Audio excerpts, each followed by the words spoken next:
Madam गनायस्रि निस्सय निस्सय नोंथांखौ जावथारगोन। आं सानदोंमोनसो मानो थाखाय बेखौ जावखोलै होननानै। नाथाय आं नोंथांनि भिडिअ'खौ फारि फारि नायलांजोबोब्ला हमनानै मोनबाय मानि जाहोनाव रायदों, मानि जाहोनाव जावदों। मानि थाखाय जावदों नैफोरबायदि भिडिअ'नि थाखायसो।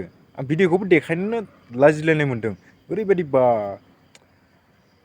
नोंथाङा हाबा जानाय थिगानो हाबा जानाय फिसायखौ लानानै बेफोरबायदि भिडिअ'खौ हगारोब्ला जायबाबो नोंथांखौ जावगोन, जावनो गोसो जाथारगोननो। जाय मोजां एसे साननाय दोङो ना खर'आव, बिसोर मानसिया नोंथांखौ जावखागोन। आरो जायफोरा एसेबो खर'आव मोजां साननाय गैलाना, बिसोरथ' नोंथांखौ जेबो बुंनाय नङा, भिडिअ'खौ नायै नायै मजा लागोन।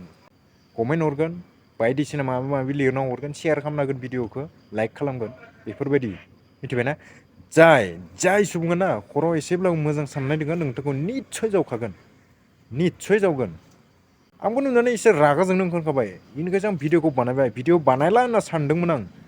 नाथाय बेफोर आं बे मोनसे भिडिअ'खौ नुना होबाय नोंनि हथादै नुना होबाय माने। बेनिखायनो आं बाप्पा जानाय नङा बिथांखौ जावनांगोन। नोंथाङा भिडिअ' बानायो थिगानो, नोंथाङा मा गानो गाना जों बेफोरखौ बुंनो थाङा, बेफोर पार्सनेल चइस। मिथिबायना? बेफोर पार्सनेल चइस। नाथाय भिडिअ'खौ एसे लिमिटआव लाखिना दोन। बे माबा माबिफोर हमां हमां खालामनानै फिसाइफोरखौ लानानै बेफोरबायदि भिडिअ'खौ बानायनो नाङा। एसे गाज्रि नुयो। मोनथिबायना मेडाम जि? नोंथाङाथ' सनमाननि बाथ्रा सानाबो जानो हागौ, नाथाय जोंफोर सुबुङा सानगोन। जोंफोरा सानाबाबो जोंनि गेदेर गेदेर बर' सुबुंनि दोङो नालाय, जोंहाबो मान सनमान गोनां सुबुं, बिसोरो एसे लाजिनायनि बाथ्रा जाना फैयो आरो। नंगौ दानि जुगानो सोलायबाय, गासैबो बेफोरबायदि भिडिअ'खौनो बानायो, अब्लासो भिउस मोनो नालाय। बेनिखायनो नोंथांमोनाबो बेफोरखौ खालामदों। थिगानो, बेवहाय जेबो प्रब्लेम गैया, नाथाय एसेब्लाबो लिमिटआव लाखि आरो दै फेसबुकफोरखौ बा ससियेल मिडियाखौ। बे खोनाखौ बुंनानै आं फोजोबनो होनना सानो।